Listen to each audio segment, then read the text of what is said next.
Hey, everybody, welcome to the Farmington Virtual Recreation Let's Talk Local live stream where we'll be discussing upcoming city events. We'll be discussing some city facility news and um, much more.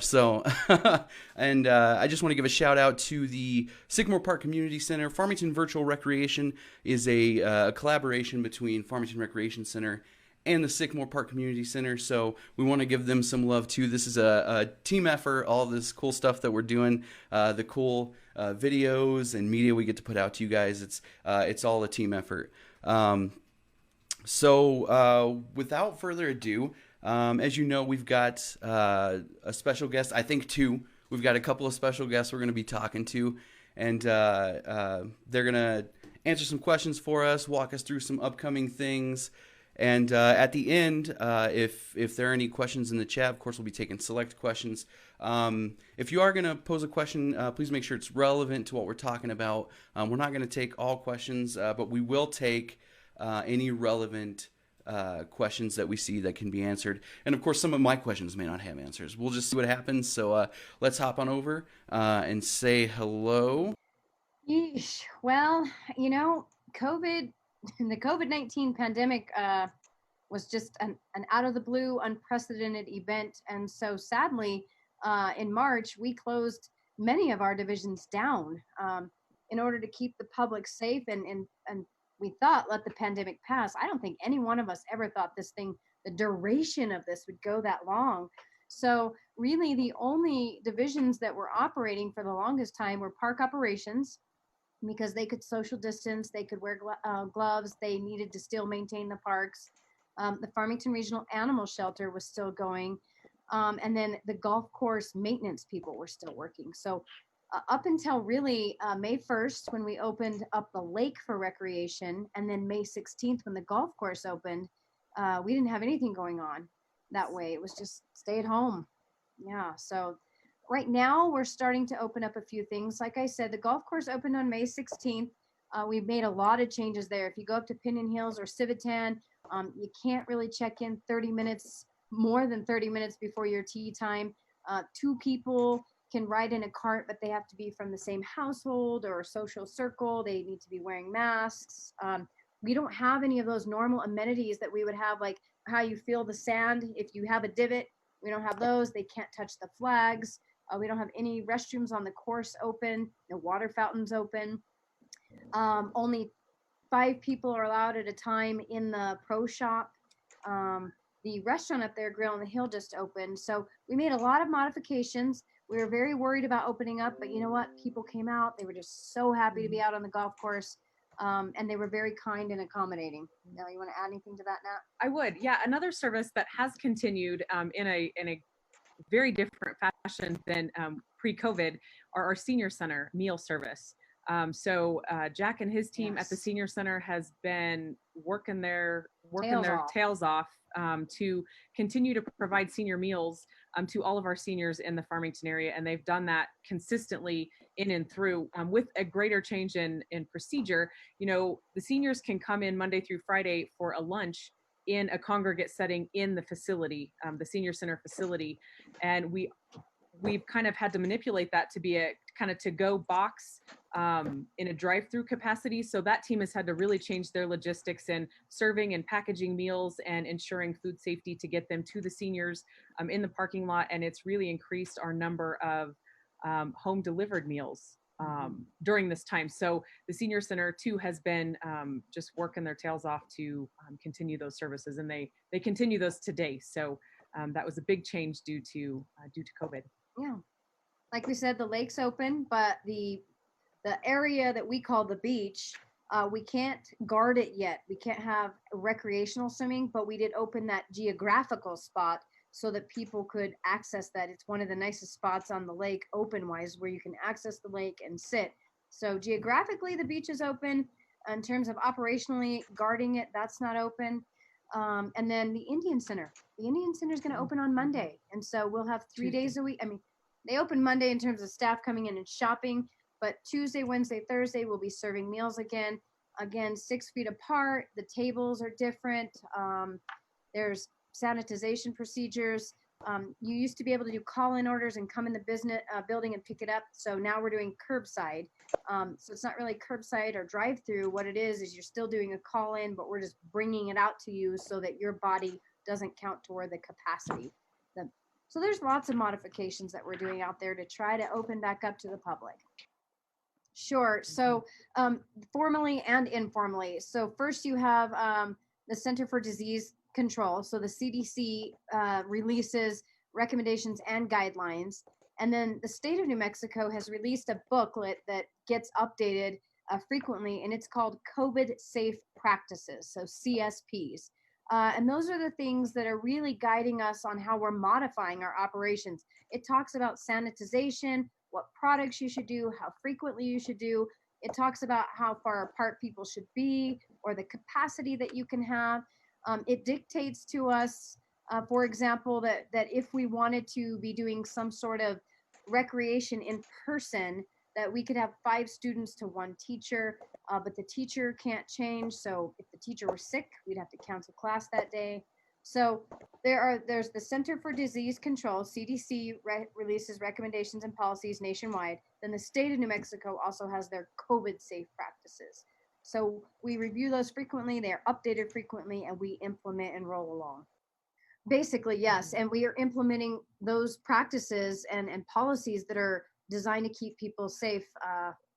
And, you know, for example, we request that people do wear masks in our facilities. We do have hand sanitizer there. We have what we call sneeze guards. They're plexiglass things to divide. Like if you go to customer service at the electric utility, you'll see that. So we're taking extra precautions. A lot of times we'll do simple little things like right now we're propping open doors. Sometimes they're doors to our facility, sometimes they're doors to the restroom, but we're trying to minimize the surfaces that people touch when they come into our facilities. Well, thank goodness that we are a town known for our outdoor recreation amenities, because they can still, you know, throughout this whole time, our park, playgrounds, trails, and athletic facilities outside have never been closed. You know, they remain open to the public to use on a first come, first served basis everywhere, especially particularly the athletic fields. But usually our youth associations are up and going, so it leaves a very small amount of room for people just to walk on and use those fields. But right now they have the luxury. So you can take a walk in our park trails, our river trails. You can go out to Chokecherry Canyon and hike across the rocks. You can play Frisbee golf. You can ride your bike in our multitude of playgrounds. And I think that is a cool thing that Natalie and I noticed. We were at Colinas del Norte, and just the amount of people that were out in their little groups playing and using the playgrounds, and, you know, kind of that old-fashioned recreation that we've gotten away from these days with all of our devices and Netflix and Facebook and TikToks, things like that. So you can still get out in the parks and enjoy a beautiful day. You can go fishing, you can go to the lake. It's just, there's a lot of things you can do in this town still. And one thing I might just add too, we have a great resource in our department. It's the City of Farmington Parks Guide, the walking trail guide. Mm-hmm. And so if you're new to the community and are like, man, I hear everyone talk about these great parks, how do I get there? Where, you know, what amenities do they have with them? We have a great guide. You can access it on our website, and Jordan, we'll get that link to you to put in the comments so people have that as a resource. But we also have the handheld guides that you can pick up at the Farmington Aquatic Center. They're open from 6 a.m. to noon in the morning, and then from 4 to 8 p.m. in the evening, Monday through Friday. So stop by, grab one of those guides, hop online, check out that resource. It's my favorite publication, truly, that our department puts out. And, you know, Jordan, in your virtual recreation, and then Natalie's exercise class. Oh, yeah. Yeah, that's awesome. Great. So I found a way around my not working microphone. So I'm actually using my phone to call into the Zoom meeting so everybody can hear me. Great. So, and actually, now that you bring up the website, I'm actually going to be showing everyone the City of Farmington website as well as the CVB website after we're done talking. So great. I'll be showing that on the live stream. Awesome. All right. So let me see. I got to pull my questions back up. It has never been this rough. Jordan, we're having a great time, so don't worry about it. It's Friday. We're I'm glad spending to hear it. in the public. We can't think of a better way to end. All right. So my next question is, okay, so let's talk about some of the upcoming events that people can still go out and enjoy safely, as far as the city goes. Well, the first one that comes to mind, we had a lot of questions asked. We are still going to have a community fireworks show. So people are encouraged to go out on the 3rd of July as they normally are. And it's really anywhere from 9 to 9:15 when the show starts. The CVB is still working with the City of Farmington to put that on. You're encouraged to stay in your car, go celebrate. We need to be super careful this year. It's just very dry. Anybody knows we haven't had any rain, and we're really kind of on a fire watch here. We're not having open fires or wood fires, so we are still doing the fireworks show. That's the first thing. And then I think the next big thing we're hoping that will happen still is the Road Apple Rally. And I know that you guys have been working very hard on the different options. We hope to be able to hold that race as we always have in October, but if we can't, we want to keep it going because the Road Apple Rally is the most continually operated race in the United States, and that's a pretty big title. We don't even want to let COVID ruin that. Yeah, a virtual race wouldn't be the worst thing in the world. No, I think we know a guy that could really help us out with that. Natalie, can you think of any other events right now? Jordan, we're really hoping that by July 1, we can look at opening up the pools to recreation swimming. Right now, the swimming pools are open for lap swimming, and it's very specific, and we wanted to accommodate as many people as we could, so we've waived the age requirement. It's usually 15 and older, but right now we said, hey, if you can swim 50 yards consistently and consecutively without stopping, we'll let you in a lap lane, and then you've got to be lap swimming. But we're hoping Bisti will open. We're hoping that we can open up the beach part of the lake and put the aqua features in there. Maybe July, but we haven't had any indication that that's a strong confirmation, but we're still hoping.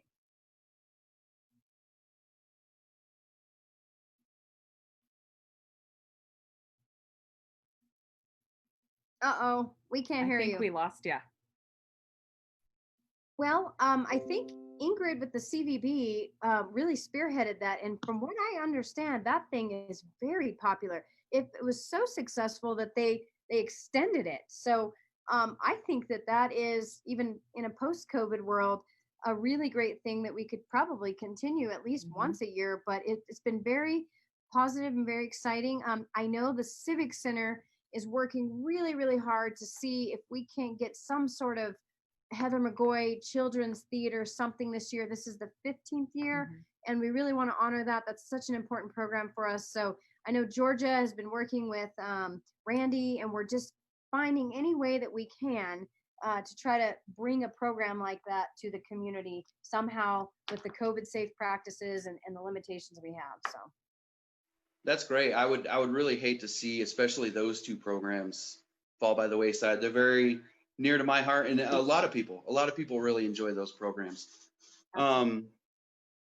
So I know, are we still doing the growers market? Is that still happening? Yes, it is. Bonnie Hopkins is still doing it. In fact, tomorrow it will be open. And so they're getting, this time of the year, they're really starting to get a lot of produce down there. So stop by.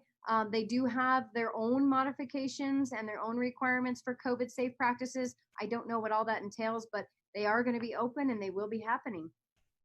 Great. That's awesome. That's another one of those things that, you'd hate to see not going on. It's such an important thing to a lot of people in the community. So, I did have a question about a specific program that I was having a little trouble finding information on. And that was the Four Corners Musical Theater Company. I was wondering if you guys know, are they still planning on trying to do something later this year? Are they still planning on, or are they planning on moving everything to next year? Or is it just one of those situations where it depends on the orders?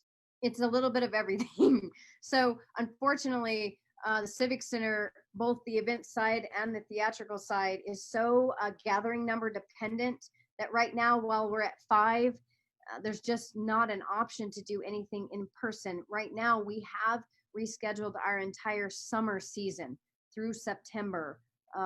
It's been rescheduled into 2020, the fall of 2020 and 2021. So we hope that we can bring numbers back online. I mean, we're hoping, we've heard that maybe by August, the gathering numbers might be at 100. That's still not a lot for a performance type venue. So we're looking at some ways like you to do some virtually programming and things like that. But it's even hard to get the actors together in a room if the gathering numbers aren't more than, 5. So right now we have no programming through September, with high hopes that we can bring something back as we get into to the late fall. Right. Yeah. And as much as that's a huge bummer, I mean, it's necessary. It's part of what we got to do. So, I'd rather live in a city where we're following the rules than a city where it's like, well, we're going to start doing whatever we want. We don't forget what everybody else says. That would be nuts. I did want to shout out one more big thing that's happening, and this is not a city thing. It's something that got popular fast, and it's kind of huge. I hear they fill up every time they do it, and that's the Allen Theater Drive-In at Sunray. And I've heard that if you want to attend that, you got to get there early, because people are just itching for things to do that they can get out and do safely. So, and that's just, who doesn't like a drive-in movie? Oh my gosh. definitely. Yeah, I've heard that too, Jordan. I've heard that people are lined up by 6 and it's sold out quick, and you got to plan ahead and get there early, and it's very, very popular.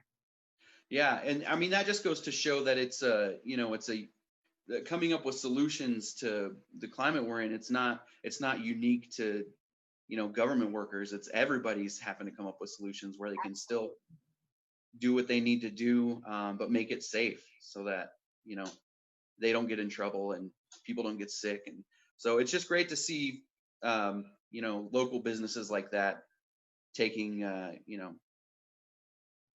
situation and making it work for them. So I have to ask, are there any current plans, or is there a current timeline that's being worked on to get more facilities open? So the governor's order goes through the 30th of June. She did speak today. Most of it was in regards to breweries and things like that. No mention of relaxing the gathering numbers or being able to open facilities up further. Like I said, we are so hopeful that maybe come July 1, that we will continue to see a relaxing in a little bit, acknowledging that for a long time, I think we're going to have these COVID safe practices in place. So we're hopeful for July that we can get the rest of our department open, which would be, you guys and recreation, Sycamore and the Recreation Center, and the rest of aquatics. And we'd really love to see the museum open. We have 2 amazing exhibits there. First, the Inside Out. I kind of was like, really? Inside Out closed? And then when you see it, you're like, oh my gosh, this is amazing. And then, of course, who doesn't love NFL? I mean, the fact that we have the NFL exhibit in our town is incredible. So it's very unfortunate that we haven't been able to take advantage of it. So we'd like to get the rest of our department open. It's a bummer that we couldn't open the museum in particular. You're not really supposed to touch things in a museum. You go, you learn. We could definitely make modifications with the interactive elements, but people could still enjoy that, and it'd be super easy to social distance. So we're bummed, but we're waiting for the right time. We can't wait to open. Yeah, definitely. That's another one of those things I was super bummed about, was that we got that great exhibit, and then they had all these amazing plans for the opening, and everybody was working so hard on it, and then boom, it doesn't even really get to open. My gosh, Jordan, we were planning one heck of an opening party. It was going to be epic, and hopefully we'll get to do it, just delayed. Let's hope. I mean, hopefully, soon enough we'll get back to, giving the people that live in this city really cool stuff to attend and really great programs. So I wanted to talk with you guys a little bit real quick about, I know there's been a big push for buying local and supporting, local businesses during this time. Do you guys have any good tips or information on how people can do that effectively or easily? Yeah, Natalie is so community oriented too that I'm definitely going to give her a chance to take this one away. But from my personal experience, what I've actually noted people doing is, and really it's twofold, especially with the Main Street down on the construction down on Main Street. People have really gone out of their way to go ahead and order takeout, and they try to do it at least once or twice a week, and they try specifically to go to those downtown restaurants. But they've really gotten out and tried to think about the small businesses in the town, just before you go outside. Our bicycle shops, from what I understand, nationwide, bikes are flying off the shelves. Like, it's just a great way to get exercise. It's a fun go-to. It's social without being close. So, but yeah, just, remembering our small businesses, remembering that their employees too aren't necessarily working, and that they're trying to find ways to still be open and relevant during this unprecedented thing. But what do you think, Nat? What comes to mind? Something that I've just been super mindful of is, we don't have to go way out of our way to help support local business, but just pick those couple that are in your sphere. For me, I go to the dry cleaners at least once a week. And so it's like, what can I do?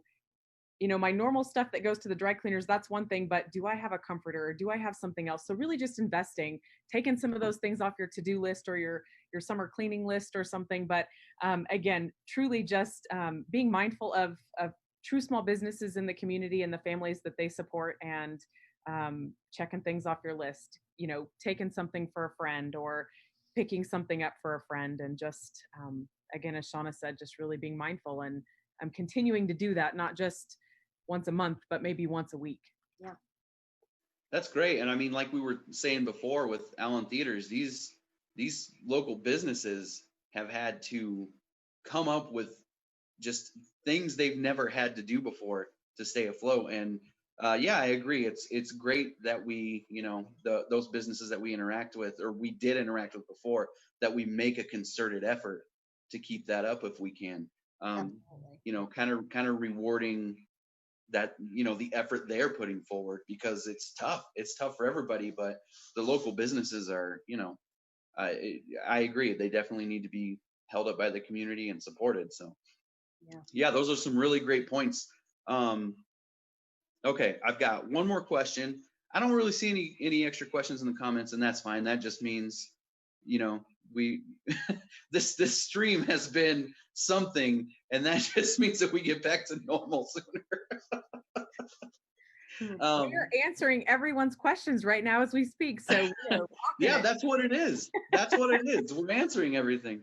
I wanted to ask each of you individually, what are some of your favorite ways or your favorite activities that you do following the health orders that we have in place? What are some of your favorite things to do, whether it's following those orders, still being able to get out, or things you like to do at home? How are you passing your time?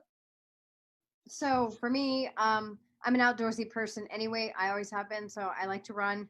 I still love to get out and ride my bike. I can tell you, Anasazi Trail, that loop is getting a heck of a lot of use. It is sandy in places it's never been sandy before, so ride with caution. I love to read, and honestly, I'm a very, very busy person. I don't usually have a lot of downtime, but I have had time to read books, so I read. I'm not a big fan of cooking, but gosh darn it, I cooked my guts out during COVID. Ugh, I know why I don't cook now. So cooking is still not a passion, but I've done it. I have done it. So just those passive recreation things for me, listening to music, enjoying the sounds of my backyard, making some hot tea, just almost at times going back to a simpler life. So for me. Speaking to that real quick, you talk about enjoying the sounds of your backyard. I don't think I've ever spent so much time sitting in front of my house just staring at my yard. and it's kind of nice. It's like you never, it's something you never would have thought you'd enjoy, just sitting there staring at your yard. Right. So, Yeah. but Fruits of your uh, labor. Enjoying the definitely, simple pleasures in life. absolutely. So I didn't mean to interrupt you, Natalie. So your turn, That's go for it. okay. That's okay. Sean and I are very much alike, so I'm going to use a lot of what she had to say. I too Eating. love the outdoors. I live by Lyons Wilderness Park, and it's just really fun to get out in the evenings or early mornings, take a good walk with my furry babies, my dogs, and my hubby.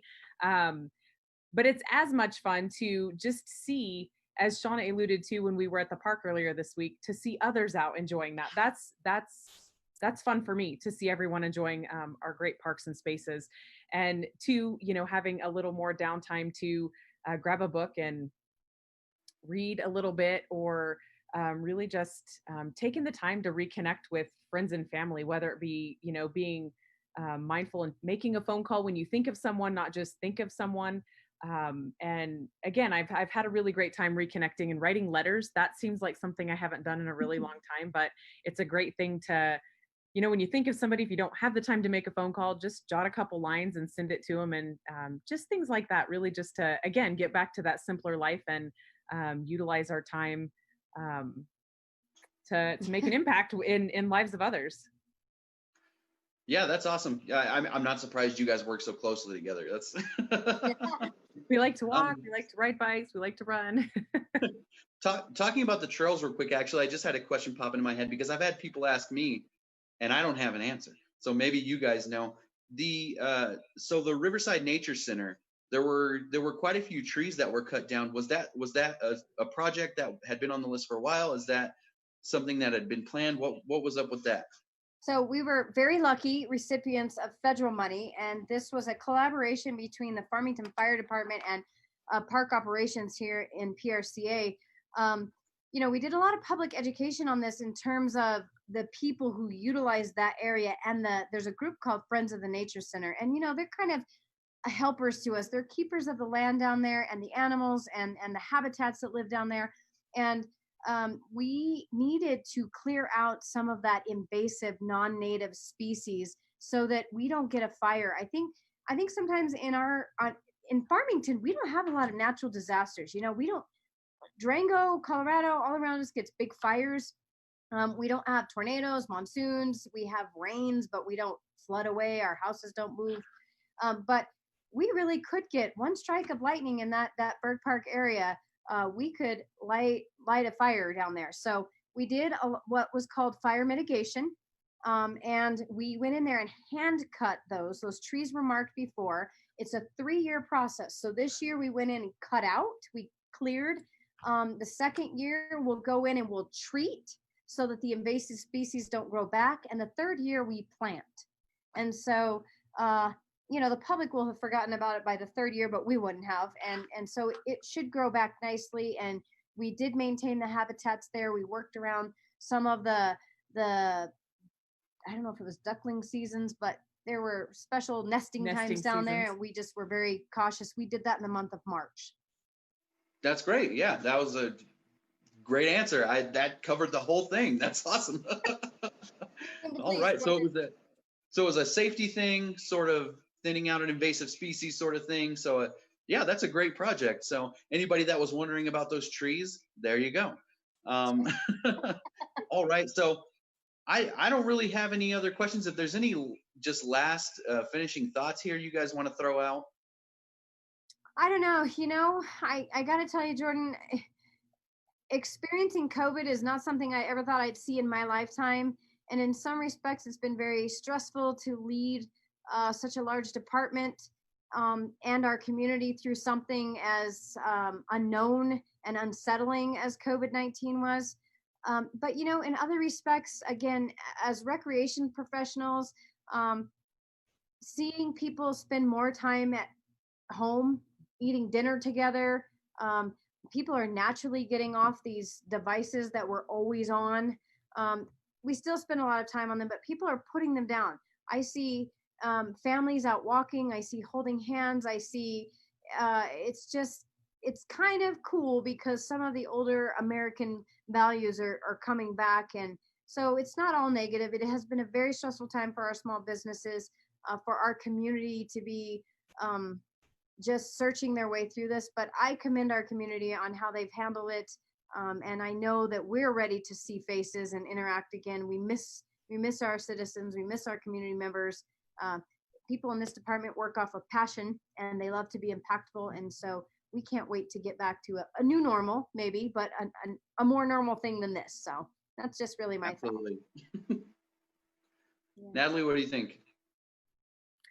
You know, I agree. I've said this, and there have been multiple memes out there, but it's really true. This is really not a great time to be a hugger. So I too am ready to get back into a more normal situation where we can just engage again with our patrons, the community, and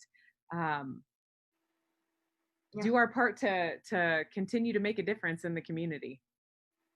That's great. Well, I mean, what a great way to go out. There's a silver lining for everything if you decide you want to find it. And it's true. It's gotten people back outside. It's gotten people reconnected with loved ones and family and friends. And maybe we need. I'm not going to say that. I don't want to say maybe. I'm like, Dad, depending on your mindset, there maybe in some areas we all a little bit needed that aspect. And I agree. And in that regard, it's a great thing. And I hope when we do get to come back that that's something that sticks around and people continue to enjoy the outdoors, and we get to continue to expand how they can enjoy the outdoors in our area. So that's great. Now, but before I say goodbye real quick, because it might take me a second to get my audio figured out when we switch over to the other thing that we're going to do, I want to say stick around for a minute after I switch over to where I can show you guys the website. So let me get my audio figured out. It'll take me just a second. So having said that, to everyone else, thank you guys so much for being on this live stream that ran just absolutely smooth. No hiccups. It was perfect. No, but you guys were amazing. I thank you so much for answering those questions, and not just answering them, but that we had the chance to expand on them and talk about some other things that are going on. So thank you guys so much for being on. I appreciate it. You bet. We enjoyed it. All right. Well, hopefully I'll see you guys in person again soon. But barring that, I'll see you next time I bother you to be on my live stream. Great. Good deal. We'll be here for you. All right. Well, you guys have an awesome evening. Have an awesome weekend, and we'll talk to you soon. Thanks, Jordan. Thanks, Jordan. Bye.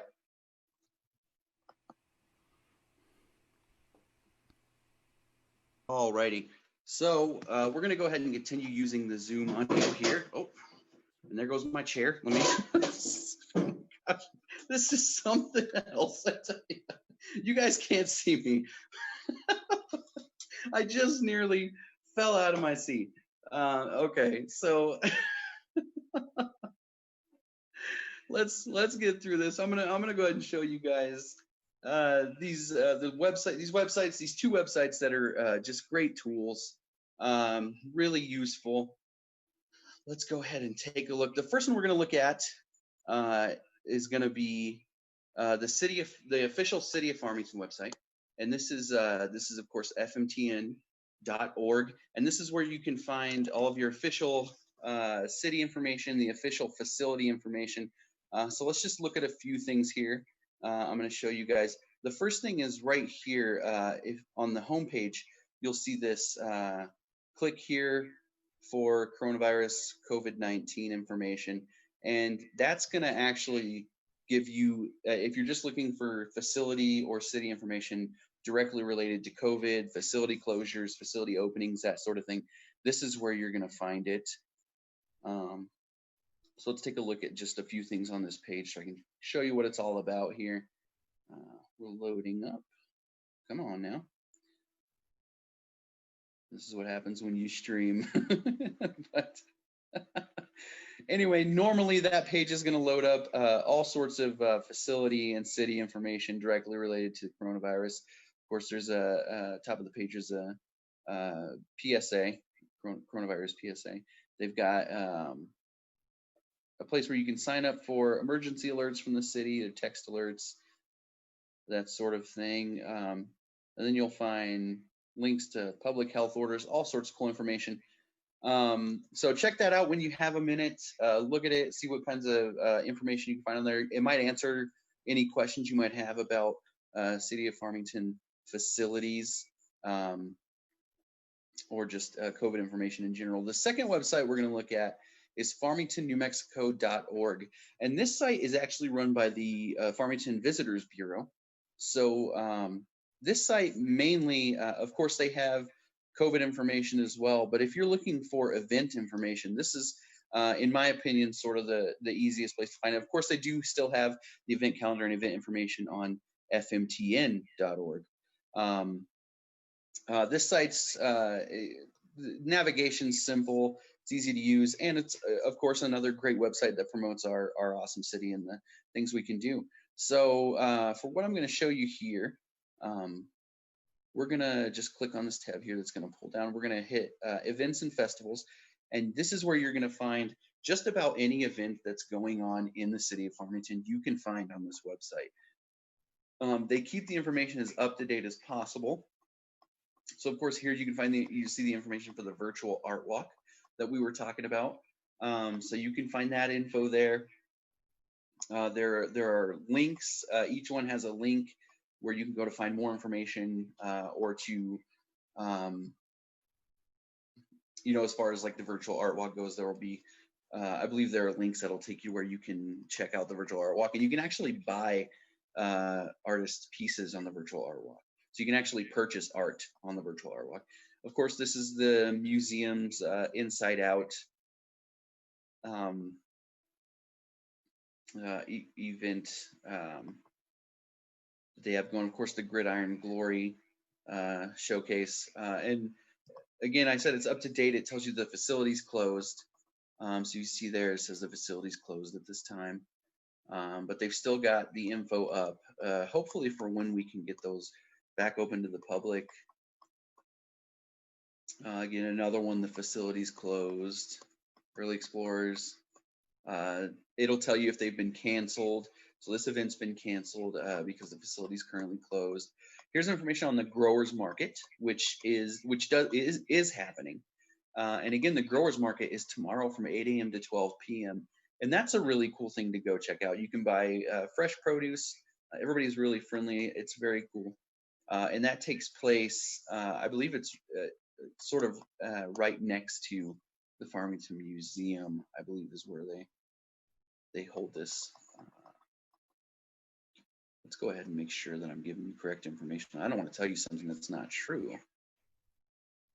Let's pull that up, and that takes place, yes, the Farmington Museum and Visitor Center. Again, like I said, if you click on those tabs, it'll bring up more information. See, there's all the upcoming dates, but those are two really great resources if you're looking for city-specific information. I'm going to go ahead and sign off from here due to my amazing microphone issues, but I really had a great time on this live stream despite our hiccups. I hope it was informative. I'm not super pleased that I apparently sounded like Batman, but technology, things happen. It's not that big of a deal, and we carry on, we move through it, and we try to figure out what's going on and get it fixed for next time. But thank you guys so much for watching. I hope it was informative. I really hope you got something out of it despite our technical issues. And again, I want to thank Shana Reeves and Natalie Spruell for being on with us. They're really amazing. They're really amazing people who are dedicated to making sure that the people that live in this city not only get quality programs, but that they're kept safe, that we're following safety guidelines, and that when we open safely for the patrons. So I want to thank them again. Again, shout out to the Sycamore Park Community Center for being a part of Farmington Virtual Recreation and partnering with us on that. I think that's all I've got for you guys this time. So thanks so much one last time. I believe we'll be having another live stream next Friday. It'll be a crafting live stream. We will be making superhero magnets.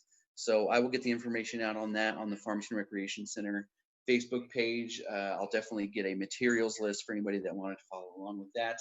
And we will see you next time. Thanks so much for joining us.